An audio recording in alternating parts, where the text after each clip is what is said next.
Good morning and welcome to the podcast. Thank you so much, Tara, for joining us for our Partners in Practice podcast, Balanced Bites today, how what we eat shapes our work.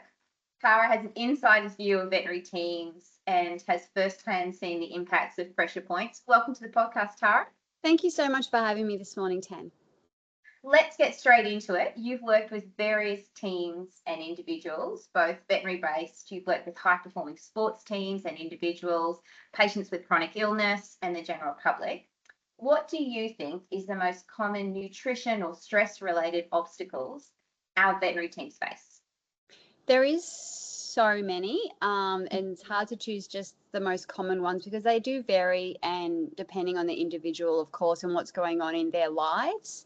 I guess what I see the most with people in general, not just in veterinary team, is this the lack of being organised around their food. I think, in short, if I could wish one thing for anyone that I talk to, would be that they would just think a little bit ahead, like you do with your work calendar. If you think about where do I have to be for a meeting, those sort of things. What's my day consist of in the veterinary workspace? It's like how many consults are on, how many things do I have to do in my day? But some of those always those things are important, but just as important is planning the way we fuel our body and our brain so that we can think well all day long and, perform at our best and feel good when we leave the workspace.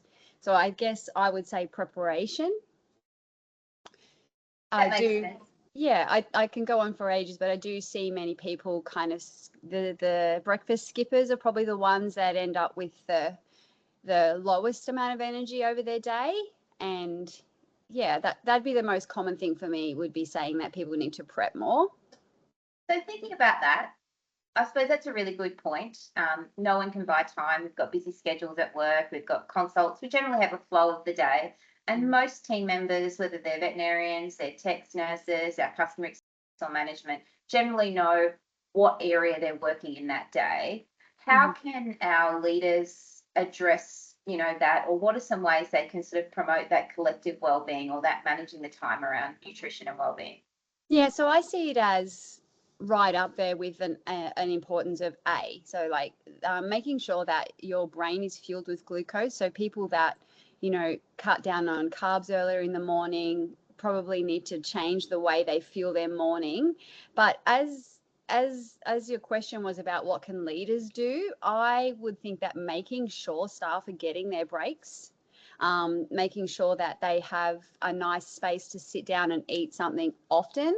I truly believe in eating small amounts over the day will give you more balanced blood sugar, which does then lead to a better response from your brain to making sure that you can still concentrate in the afternoons. But if I was recommending to leaders, I would say making sure that there's times that people don't miss their breaks, that is high priority. Maybe a couple of breaks over the day to making sure that people are eating and having their hydration throughout the day. What sort of time frame do people need to have that reset to? Because we appreciate that it's a challenging environment and sometimes we can't, an hour might work or half an hour would work. What's that sort of minimum time or reset that we might need that just gives us that opportunity for the body to pause, to reset and then be able to recalibrate and move forward? Yeah, I mean, I understand that there's often not time to have breaks. I do understand that, but body-wise and nutrition-wise, if someone has a breakfast, say at 7 before they get to work and start their day, I would think that in 3 hours time from when they've eaten breakfast is probably so between 9 and 11, and then 1 and 3 that they have maybe a shorter break, like even just 15 minutes for the person to sit down and have a small snack or a salad and chicken wrap, or but even just glasses of water over the day does a lot to increase people's well-being throughout the day. And just making that super high priority to have a breather, take some big gulps of fresh air, calm down the nervous system again, have something to eat and let yourself be able to digest it. And you really do only need 10 to 15 minutes to do that. So maybe people can consider having a couple of shorter breaks built into the day's planning for staff. That sounds, it sounds like a really good way. Some of the things that you said, they really resonated with me. It's just those small sections through the day that allows them to be the best version of themselves later. Because what I think working in practice, I remember you get to 3 o'clock and we'd all be doing an order to the convenience store to get a block of chocolate or what have you. So it's, and that's exactly what happens. That's exactly what happens. If you do leave it too long, Tanya, as you know, and I know too, it's like you just run out of energy, and then the body is saying, please just get me something right now. And the easiest thing to get is something like that, a chocolate or a Zareffa's, like a frappe or something that's got a bit more sugar, or something that's going to give you energy instantly. But unfortunately, if we do that, we have a bit of a crash after that, and our blood glucose goes a little crazy, and we start wanting more of those things. Whereas if we sort of built up the beginning of the day with nutritious foods, that those foods will put us in good stead for the afternoon. And like, I've had clients over the years that have always talk about that 3 p.m. crash, and it is avoidable. Like if you have a really good breakfast, a decent morning tea, and a really nice, well-balanced lunch, you really don't feel like you have that crash in the afternoons. So I think it's very important to make sure we are getting that break mid-morning and at lunchtime, to be honest.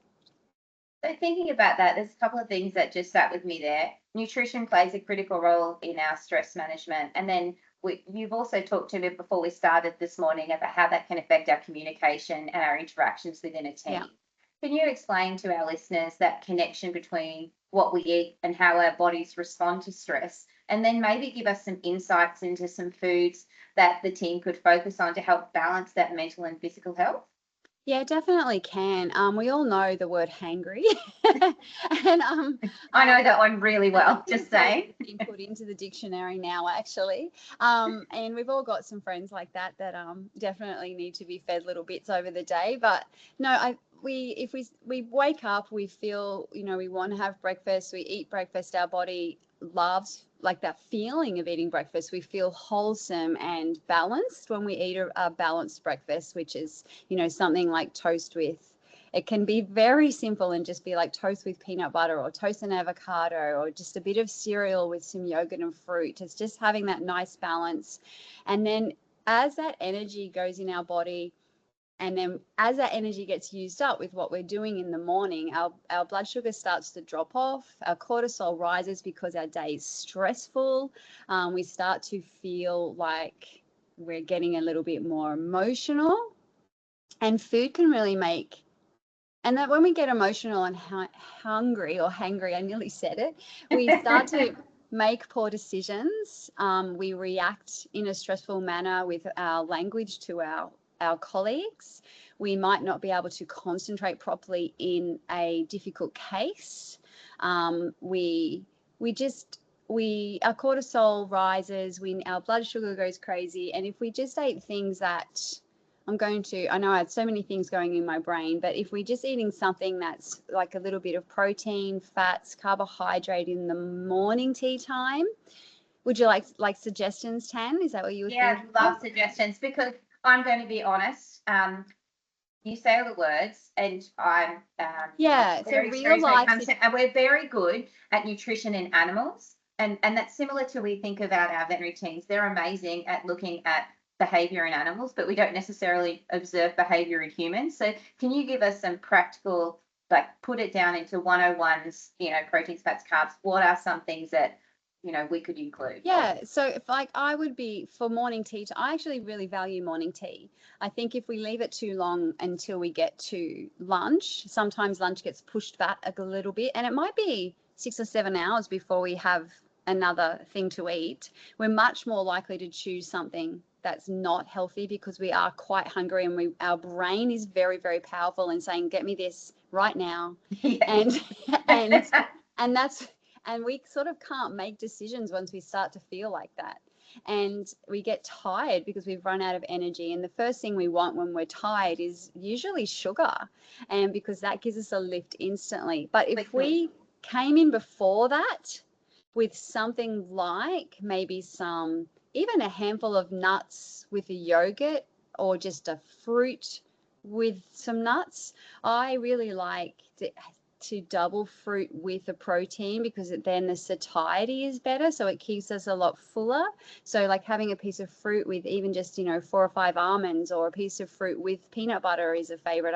I love peanut butter with banana. I find that extremely it feels consoling, and it's a comfort food that is going to provide you with energy and being able to think and be more on your game and make better decisions and be happier in the workplace too, because food does make us feel happy. It gives us serotonin hormone, and and then that just increases staff morale if everyone's well fed with good foods. We all know that we feel rubbish if we eat bad foods. So But one of the things we'll put is a link in the show notes of some of those fruits, because in connection we had, which I have to say, when we had a session together, a webinar back in 2021, looking at supporting teams during challenging times, which was COVID. We had a download of resources, basically a pantry filler for our practices. And so we've got some ideas on those. We'll put a link to that in our show notes just for others to be able to have a look at what sort of things you might be able to have in your team pantry, just to be able to support them. Yeah, no, that I mean, and I was going to talk to you a little bit about, I know clinics find it difficult to provide food that fits inside the budget too. Like we can all like afford to leave a packet of biscuits for staff, or sometimes customers bring in chocolates and biscuits and treats and those sorts of things, which are all super nice, but they're not fueling our brain in a good way. And I would love to see that clinics were able to maybe provide some fruit for staff, or maybe there was just like a tub of yogurt with a little bag of nuts or something in the fridge that people could help themselves to, or go and have a little break and sit down, because it is really busy when you're working full time, to make sure that you take enough of the good foods to work with you. And even though that might be expensive for the clinics at the time of purchasing, I still think it comes back to you because of staff wellness. There'll be less sick days for staff if everybody's well and taking care of their nutrition. It might be that maybe the staff are happy to put in, like, I don't know, $5 a week, say, to get a fruit basket put into the clinic, and $5 is only one coffee. And so it might be something like that that clinics can look at to help support the staff, or the staff can do this for each other. Yeah, that's a good idea. I did actually do some work, the practice that you had worked with, and Okay. they have a wellness pantry, which the practice owner has Lovely. implemented. It's amazing. And from that, they just have a set of staples, and then they add bits and pieces to it. But it's played two parts from the information and coaching you've given them, is that they're more aware of what fuels them better in the day, but they're also prioritizing those small micro breaks. They call them micro breaks, even though 15 minutes to them it's micro, of actually having that downtime and fueling. And I think that's created that culture of awareness of each other, whereas previously it was quite solo about breaks. And one of the other things that I think you mentioned was they've implemented a break nurse, which is that person within the roles that actually covers those shifts, so that where at all possible. I mean, we live in veterinary practice. Some days don't run to plan.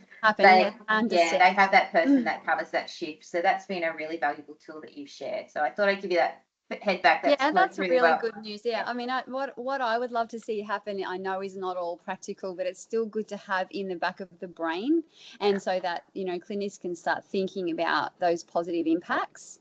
And it truly is a positive impact when you see a whole staff being fed well, having breaks, then they're calmer, their cortisol gets to be reduced every time they have a break. I mean, over the day, if you're just running frantic, you just know that your stress is getting higher and higher and higher. And by the end of the day, you're just sort of ready to snap. Yeah. It'll affect their productivity. And we know practices are really busy, but they're not necessarily productive. So if we can provide them with some tools to be able to communicate better or be able to manage their emotion, they'll often be probably better through that, which probably leads me to something else, which is thinking about that. Tara, stress can show up in many forms, and sometimes it's really subtle. What have you seen in your experience, some of those early signs or symptoms that a team member might be experiencing prolonged or emotional stress that we might be able to look out for. So just some tips about what we might not be seeing. So give us some ideas of what it could also look like. Our body doesn't know why we're stressed. It just knows it's stressed. It could be from work. It could be from anything that's happening at home. It could be something that's going on inside the body, and the body feels inflamed and in a highly stressed state. And to calm that, it's very difficult, but it's multifactorial. It's not as simple as just like go and lie down and have a break. There's many things we need to do. The body takes nutrients from the food that we're eating. So it's extremely important to be eating like an anti-inflammatory diet to help reduce inflammation in the body. And that comes, lots of people will know this, of course, but it comes, with eating no processed food, less coffee. I'll just side note the coffee. I love coffee. You're worried there because I think a lot of us live on coffee IV. Let's be honest. Let's just park what we said and go to coffee for one moment, because I do love coffee too. But I know that when I'm stressed, I can't have very much of it because it makes me more stressed. Coffee doesn't give us energy. It drains our adrenals. And so what that does to us is actually increases our cortisol and then makes us even more stressed. So coffee is one of the first things I say to people that are in a stress state: take it down. I pick my fights though. Like if someone's having, 6 or 5 or 6 cups a day, I say, look, I know taking it down to 0 is not a thing that we're going to be able to do, but halving that intake when you're feeling more stressed is going to have an extremely positive impact on someone's body. So even just swapping that out to a tea or herbal tea or just more water would be, it's very, very important actually, and it does make a big difference to someone's stress state. So can I just ask on the coffee, you mentioned herbal teas, etc. Do you have any recommendations? I am quite a high coffee drinker, and thinking about making that change isn't often. People need like direction. Try this, because we aren't experiencing herbal teas, etc. Because we go for the same coffee every time. What type of things could we use that might be more nourishing or calming, but still feel like we're able to have that coffee? I mean, there's many coffee. I don't know the right word, but coffee substitutes on the market. Like there's many names that I can't think of right now, but a lot of them still have like guarana or something in them too, and so that's still a stimulant, so we don't want that. Okay. So we do want something like peppermint tea with honey, or even like chamomile is obviously the one that people would know about, but I don't really like it, so I don't sort of suggest that to people, but lots of people do like it. There's many beautiful teas, and it's worth going to somewhere like a tea shop and just trying some or getting some samples. People think they don't want to have tea instead of coffee, and I do get that, but when you start to have one, you are glad you got it, because it definitely is more calming. I actually do love just drinking hot water too, like out of the kettle in a coffee cup. It makes me feel like I'm having that coffee. Often we have coffee just for the social, or just because we think it's giving us a downtime. Yeah, and so there is something psychological with having the coffee. It's not actually about the coffee. It's just the motion of having something. This is a break to me. This is something I do with my friends. So if we just change the way we see that, or maybe we can try to change it to something that's more calming for our system, you honestly will be grateful. It's like I actually would love anyone to try it for a week. It's interesting you say that, because you've mentioned that before, as I said, back in 2021. And I did actually see a practice that started, they had a once a week tea experience. So once a week they tried a different type of tea. And it was really interesting, because they made little charts of ones they liked and didn't like, but it was about exploring new things together, but also it was the team bonding. So think about culture and connectivity. So it not only was it focusing on wellness, it really started to take that connection in tea to a different level as well. There was one other thing you mentioned, which was peppermint tea, and I had heard that it does, that peppermint tea can actually help with productivity. They actually use peppermint oil in Yep. elite sport. So is there any connection when we think about clarity or things like that, of that, how that calms or how that can help us? Yeah, people use peppermint oils for curing headaches. We use peppermint tea for digestion, bloating. It does make us feel more energized, and it's very cleansing and good for the palate. So you do feel quite fresh after you have peppermint tea. It is heating, so it's probably not great for women in menopause.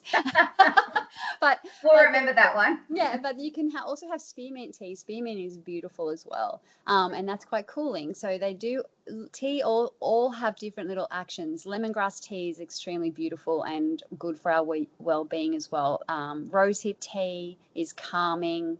There's many. The list is long. That if you go into a tea shop or like Tea2 or something, you can read about them and what they're for. And teas are a beautiful thing to try and implement into your work day, even if you wanted to have coffee on the weekends or whatever. Like, it's a beautiful thing in the work day, and it definitely will reduce stress in the workplace.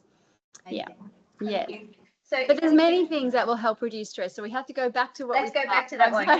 That's one, those pressure points that we feel during the day, and people all feel them differently for different reasons, because we're human. So everyone's personal. yeah. What are some of those things that we can do to sort of alleviate or to help us with that pressure through the day? Yeah, sure. I mean, if you think of your day as just like a rising graph of stress over the day, we need to try and chop it into little, like, and bring it down where we can, bring it down where we can, bring it down where we can. So like, try to, like, on the way to work, don't make it a place where you're making phone calls or listening to music that's like, angry or making you feel stressed. Like, listen to something that's calming. Like, I actually have just started on the way to work listening to like calming music for anxiety. I don't have anxiety, but I find the music extremely relaxing, so it makes me in a calm sort of state, and I'm trying not to make phone calls in the car, just having that as a nice silent time.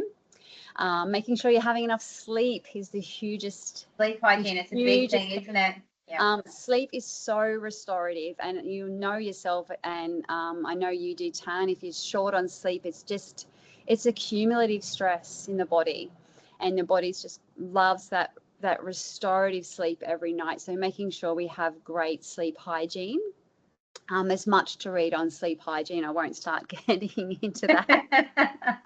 Making sure that some of our exercise in the week is more gentle. Like, lots of people are doing like high rocks and like high intensity HIIT workouts. If you don't, we shouldn't be doing that every day.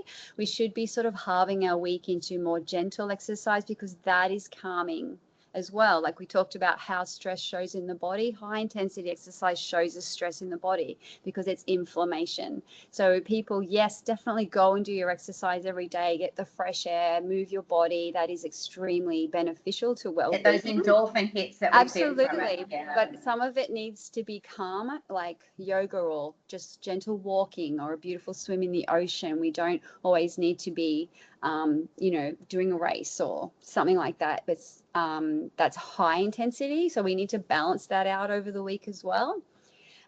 Use the time in the car again to drink water. A lot of the day in the clinic is spent with talking. You're also in air conditioning, which is dehydrating. We might be having too many coffees, which is dehydrating. We need much more hydration than we think.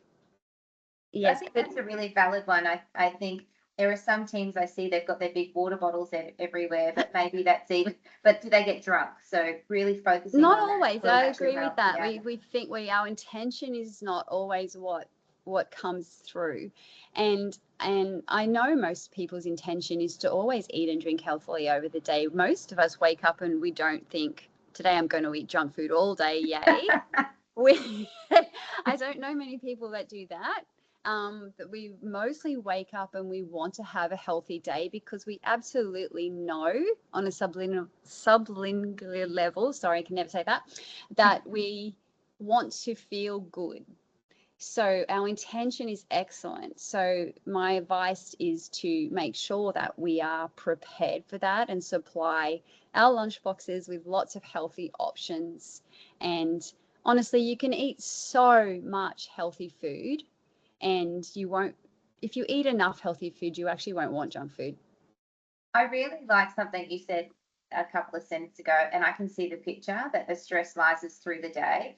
Mm. And if we can have the opportunity to have a reset, we can reduce that escalation. So we Yeah. might be able to reduce it, but if we can have those regular resets or pauses, and if we think about that, your language around those micro breaks or morning tea, lunch, etc., Yeah. that also gives us that opportunity to fuel our body, but also look at how we can reset or be able to provide our strategy for our mind as well. So it's that those two pieces together, which is, I think, a visual tool that we could then share that with the team. That example you just gave there actually is a really useful thing to put in a leadership Yeah. toolbox. Well, imagine if you had your day starts here, you have a nice breakfast, then you get to work, stress starts rising, go and have a break. Take some huge, long, slow, deep breaths, have some fruit, have some nuts, have a huge glass of water, reset, start again. Stress goes up a little bit, have a lunch break, calm down, go for a small walk, get some fresh air, some sunlight. Just like, yeah, like you said, and having like a nice salad with some chicken and a wrap or some crackers and some avocado. It's those sorts of things are nourishing, and so is going outside for a little while and getting some fresh air. That is also nourishing, Yeah. and some quiet time is also nourishing. It makes you a better colleague, a better person with the customers, and yeah, all of it's positive. What you said there resonated again. I worked with a veterinarian who used to do a 5 minute outside reset at when he had his. Oh, we had short breaks during that, so it was Yeah, between the consult blocks, and he would yeah, just go outside by himself, up and down the street, come back, and it was just his ability to reset, refresh, rain, hail, or shine. yeah. And it was we really actually saw the difference in him when he came back, 100%. and And if we I didn't get it. my daughter works at like a young vibey workplace, and they do a 15-minute walk sometimes. If well, they actually do it every day at work before work, and it's just a stroll, and it's to talk about things that aren't work, and it's just some fresh air together, and their staff morale is high by the time they get back to work. And they implemented this because a lot of the managers were saying that the workers were walking in and going, oh, I'm so tired, or oh, I don't want to start the day. And so they started this, and anyone can come to it, and it's a really nice pick me up in the morning. But it's also, Start the right foot, so they're yeah, coming with just a positive rather. Oh, here we are. yeah, absolutely. Just starting with a bit of a laugh and a smile. And, if we're happier and fresher, we're more likely to choose better foods, and also those around you. If we're all doing it together, it's so much easier. We are very much led by our peers. And Mm. so if the leaders are setting a good example or providing the staff with great food options, or, if there is a platter to be brought in, or say if the staff is getting a birthday, maybe we bring in a fruit platter or something instead of a cake, like just small changes, and all those things can make a huge difference. I guarantee that staff will notice if like, there's a cake brought in for a birthday, everyone eats the cake. By the afternoon, everyone's grumpy and, We need to find and that off middle their ground, sugar isn't it? So high. a bit of Yeah, both. Yeah. yeah. So So it's it's just having healthy options for staff, but also staff will love it more. I think that probably thinks about, we've got many veterinary professionals that work in those environments that are busy and the Mm, pressure builds through the day. hmm So thinking about that, what sort of nutrition and stress management strategies, thinking about career trajectory, what can we do to ensure that long-term well-being and sustainability? You've given us some tips about preparing. We've got some tip sheets that people will be able to download, looking at types of foods, etc. But I'm thinking about, that long-term well-being. What are some tips that you can give team members or leaders can embed in team members to help them with that sustainability? Well, I just think in regards to staff longevity, and staff being happy at work, means that people need to be well and happy, and that everyone needs to be supporting each other. And if everyone's supporting each other and being able to not carry each other's load of work, but to be able to feel that they're able to help each other in each other's role and be supportive. Everyone needs to feel their best self. So I feel like it's everybody's self-responsibility to look after their own body and mind and health so that they can be their best self. Does that make sense at all? And so it's sort of like, I think that if we eat well ourselves, make sure we're getting all of our fruits and vegetables and enough protein, and then our wellness is better. We are also in a better mood, happier with ourselves. And I know for me, if I'm like happy with myself and know that I'm feeling great, I am much more likely to help people around me. I'm much more likely to put my hand up for things and say yes, much more likely to less sick days, don't have headaches, don't be moody, and my hormones are balanced. I'm just a nicer person. And so that's my responsibility to my work colleagues, is to be my best self. So I think collaboratively, if everybody like put their best self forward, then the team will rise exponentially. It's excellent. Yeah. I think that personal accountability is a really one we often, as leaders, it can be a challenge. Yes. And I think that language around holding each other mutually accountable and supporting each other, we're not going to be right 100% of the time, No. but we're human, but being able to have that accountability and that focus on being the best version of ourselves and recognizing when we're not, to then ask for help or have an awareness, will mean that we often look at not just the silo of our work, but what's happening with our team, which is creates a really strong culture.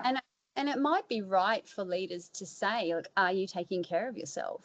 Oh, definitely. And so I do, it's like, while I can say it's, you can ask me like, what can teams do? I sort of put more value on each person's own. It's like you need to, in everything that we do in our life, we're not going to be great partners, parents, friends, if we're not taking care of ourselves.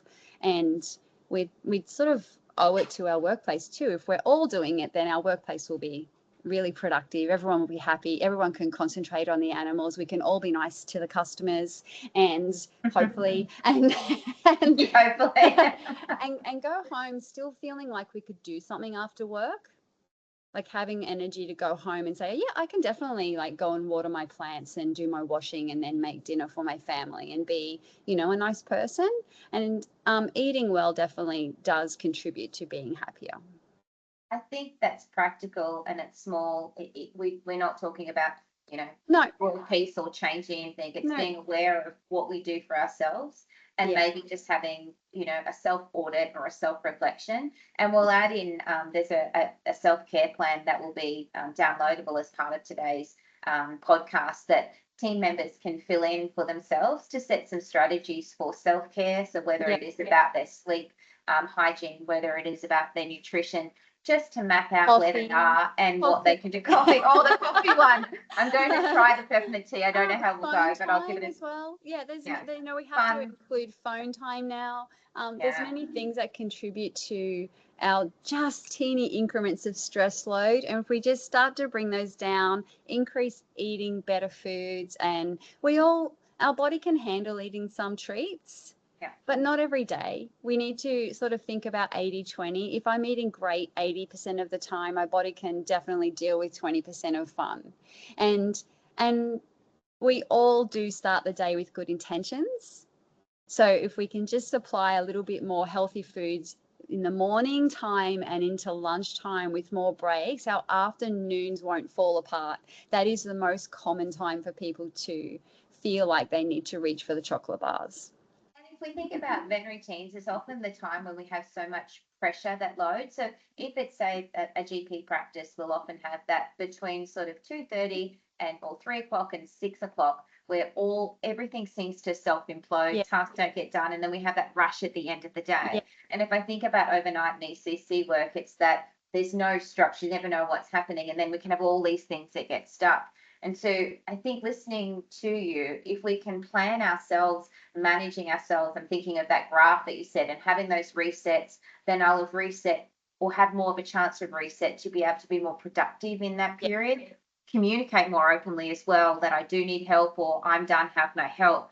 because I'm feeling better in myself. I'm not having those glucose peaks and drops. And I really, truly know and believe wholeheartedly that if we're feeling better in ourselves and we feel nourished and we're not hangry, we are much more likely to help our teammates and say, look, I see you're struggling. What can I do to help you? And I mean, and that's what we all want.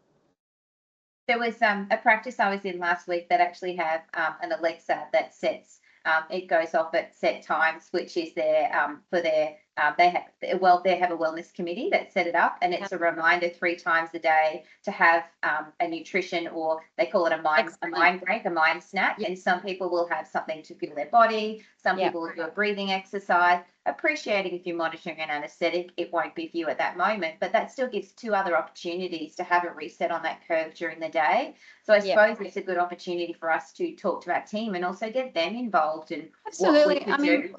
And also take it back to like I was just thinking like about a school just recently, and it's like take it back to like what the kids do. Like they have fruit break after an hour or 2 at school. They then have a morning tea. We learn that, don't we? They have a lunch, and it's all broken up into times, and that gives them time to get outside, have a breathe, have a laugh, have a run around, then go back in and ready to concentrate again. And and I think that there's lots to be learnt from that. And it's fitting in that best we can. So I suppose there's been some really valuable things that you've shared today, Tara, and I'm really grateful for your insights in that area of being able to help. I hope they're helpful. Well, you gave us some really practical tips, which I think is great, and the resources that the teams can use to build on will be incredible. I just have one thing I wanted to ask you, that as part of our podcast series, we're really focusing on the future generations and the teams to come. If I could ask you, what do you think is the most important piece of advice for a vet team member who is starting in their career? So in terms of, it might be a new graduate veterinarian, it might be one of our new nurses, it might be someone new to customer experience that's never worked in vet before, a new manager. What is the one piece of advice that you could give that person in terms of their career to help manage stress or practice self-care, whether it's through nutrition or your experience? Other than learning from us? Apart from that, listening to the podcast, apart from that, being prepared for their week. Just being prepared, and that goes for all of us, starting or not. It's like we can start that at any time in our lives, is thinking ahead, thinking into the week and going, what do I need? Making sure you have the groceries that are going to supply you with great food during the day, and you will absolutely benefit from that. And that makes you a calmer self, more nourished self, and a less stressed self if you are eating wholesome foods throughout the day, every few hours, but also just keeping that other stress stimulants in your life down, like we said, like making sure there's enough sleep, not too much coffee, not too much high intensity exercise, not too much phone scrolling time. Those sorts of things can make everything else feel calmer. Thanks, Tara. And that resonates with me. It's something that you shared with me. And I actually look at the week differently, because you said being prepared for the week. And I'd heard it, but when you did that with me, it was look at the actual what I'm doing on that day, and whether it's a high cognitive day or whether it's a high connectivity day, because those different shifts and things that we do often mean that we have to use different energy. And as soon as I start thinking about what am I required to do on that day, I actually plan for it differently. And I hadn't thought of it until you gave me that language. And so it's really, I know it's helped me within my ability to manage energy, but also it's something I share with teams. Don't just look at, I'm working Monday to Friday, here to here. No. What are we doing in that time, and what do we need to be successful? And we don't want to get to Wednesday and be scrambling. Exactly, because then you're constantly chasing. No, just chasing the tail. And if we have a really high need for energy coming, we need to put in some really low energy activity in our day so that it does balance out and it does work. It does work. Yeah. And that's something we can talk about in our teams as well. So thinking about what that day looks like, looking at that energy curve as well. What do we need to be successful today? And there are teams that do that in their morning huddles. And I think that's a really nice way as well to sort of think about how we're going to be successful in the day. Yeah, it's good. Excellent. Thank you so much. Thanks so much for joining us today, Tara. We really appreciate your guidance. And we look forward to the feedback from the teams Yeah, thank that we you. will share as well. Thank you so much for having me, and have a great day, Tanya. Thank you.